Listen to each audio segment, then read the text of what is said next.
দারাজ থেকে আমি এই কিচেন অয়েল প্রুফ স্টিকারটা অর্ডার করেছিলাম। এটা প্যাকেট থেকে খোলার পরে মেইনলি এমন দেখা যাচ্ছিল। তো আমি আমার স্টোভের পিছনের ওয়ালে আমি এটা লাগিয়ে নিতে চাচ্ছিলাম। অ্যাজ আপনারা সবাই জানেন যে অয়েলের কারণে এই টাইলস বা ওয়াল অনেক নষ্ট হয় আমাদের। আর এটা লাগিয়ে দিতে আমার হাজবেন্ড মেনলি আমার হেল্প করছিল। এটা লাগানো খুবই ইজি। জাস্ট পিছনে একটা কাগজের মতো থাকে। সেটা খুলে আপনি যেখানে যে জায়গায় লাগাতে চাচ্ছেন সেটা মানে যে ওয়ালেই আপনি চাচ্ছেন সেটা আপনি সেখানে লাগিয়ে নিলেই হয়ে যায়। আমরা আগে মাপ করে নিচ্ছিলাম কোথায় লাগাবো, কিভাবে লাগাবো, কতটুকু ডিসট্যান্স এর মধ্যে মানে লাগালে সুন্দর লাগবে সবকিছু পরিমাপ করে লাগানো স্টার্ট করে দিলাম।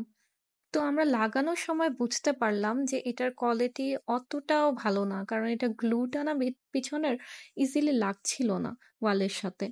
তারপরেও আমার হাসব্যান্ড চেষ্টা করছিল যে সুন্দর করে লাগানোর।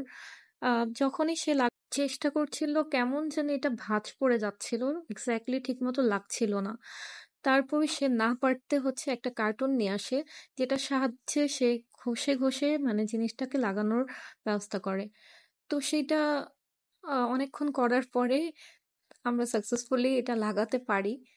এটা লাগানো শেষ হলে আমি আপনাদেরকে ফাইনাল লুকটা দেখাচ্ছি। আর এটা আসলেই অয়েল প্রুফ, হ্যাঁ? যেকোনো অয়েল অর কিছু এটার গায়ে লেগে গেলে ইজিলি আপনারা রিমুভ করতে পারবেন যেকোনো কাপড় বা টিস্যু দিয়ে। আর ওরা ক্লেম করছিল এটা হিট প্রুফও। আসলে এটা তো ইউজ করলেই বোঝা যাবে। আর কথা বলতে, বলতে এটা লাগানো অলমোস্ট শেষ। Here is the final look. আপনাদের কেমন লাগলো কমেন্ট করে জানাবেন।